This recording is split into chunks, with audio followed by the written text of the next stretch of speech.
Halo semuanya, perkenalkan nama saya Bintang Bintang Fauzi dari kelas 10 animasi 2. Di sini saya akan menjelaskan tentang sejarah Islam masuk ke Indonesia. Sejarah Islam masuk ke Indonesia pasca abad ke-7.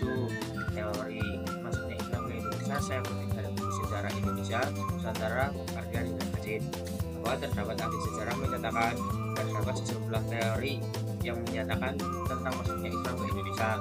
Yang pertama ada teori Gujarat. Islam masuk ke Indonesia melalui hubungan perdagangan dengan Gujarat, India. Pedagang Muslim Gujarat berperan dalam membawa ajaran Islam dan memperkenalkannya kepada masyarakat Indonesia. Hubungan perdagangan ini menjadi pelabuhan-pelabuhan di pesisir Sumatera Barat sebagai titik awal penyebaran Islam. Yang kedua ada teori mafia. Teori yang dikemukakan oleh para sejarawan barat ini menghubungkan masuknya Islam ke Indonesia dengan pusat Islam di Mekah. Melalui para jemaah haji dan pesyarah, ajaran Islam dapat tersebar ke berbagai wilayah termasuk Indonesia. Orang-orang yang kembali dari perjalanan religius membawa ajaran Islam bersama mereka. Kapan sih Islam masuk ke Indonesia? Dikutip dari buku yang sama bahwa terdapat 3 teori yang menjadi perdebatan mengenai waktu pertama kali Islam masuk Indonesia. Teori tersebut antara lain pada abad ke-7, abad ke-11, dan abad ke-13. Dikutip dari buku Sejarah Masyarakat Indonesia karya Sukarwi Syai bahwa terdapat beberapa media yang menjadi perantara penyebaran Islam ke Indonesia, yaitu 1. Perdagangan. Perdagangan maritim menjadi salah satu jalur utama penyebaran Islam di Indonesia. Para pedagang Muslim di berbagai wilayah membawa ajaran agama ini bersama dengan mereka. Melalui interaksi perdagangan, ajaran Islam dikenal kepada masyarakat setempat. Yang kedua ada perkawinan. Perkawinan dan lintas agama juga menjadi media penyebaran Islam.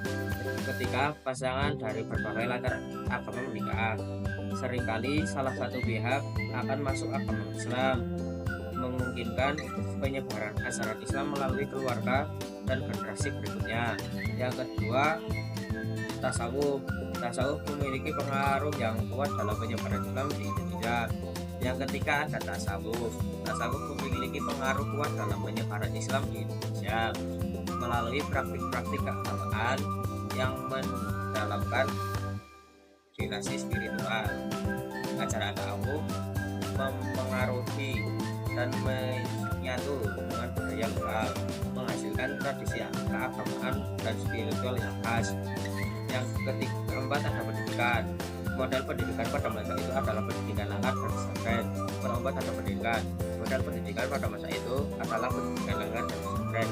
Pesantren menjadi tempat berkembangnya pemahaman agama Islam karena para santri diajarkan tentang ajaran-ajaran Islam, hukum-hukumnya, serta praktek ibadah. Pesantren menjadi wadah pemahaman agama yang lebih mendalam dan tradisi keilmuan Islam. Yang keempat ada kesenian. Kesenian budaya Indonesia memiliki pengaruh besar dalam penyebaran Islam. Seni lukir pada masjid, seni rupa, seni musik, dan tarian yang mencerminkan nilai-nilai agama mendalami pemahaman keagamaan. Seni ini menjadi bentuk ekspresi budaya yang melekat ajaran Islam. Yang keenam ada politik. Media politik juga memiliki peran dalam penyebaran Islam. Penguasa-penguasa dan pemimpin lokal yang memeluk agama Islam memainkan peran penting dalam memperkembangkan ajaran Islam. Keputusan politik yang diserahkan pada prinsip-prinsip agama yang membentuk dinasti Islam di masyarakat. Sekian dari saya benar-benar Fauzi undur diri. Jika ada kesalahan kata dan kekurangan, mohon maaf yang sebesar-besarnya. Wassalamualaikum warahmatullahi wabarakatuh.